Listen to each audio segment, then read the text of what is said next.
PTV, Telebisyon ng Bayan.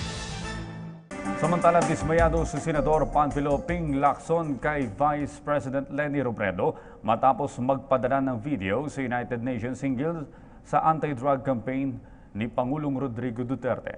Sinabi ni Senator Lacson na dapat iwasto ni Robredo ang sinabi niyang 7,000 katao na ang nasasawi dahil sa summary executions simula noong July 2016. Pero sa datos ng PNP, mahigit 2,000 lamang ang namatay sa lehitimong operasyon habang ang mahigit 4,000 katao ay kasalukuyan pang iniimbestigahan.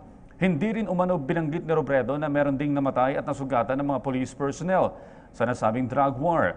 Pero ayon kay Lacson, nasa 38 miyembro ng PNP at AFP ang nasuwi habang nasa 86 ang nasugatan mula pa noong January 28, 2017. Para kay Lacson, wala siyang ibang agenda rito kundi nais niya lang ng patas na impormasyon base sa totoong nangyayari.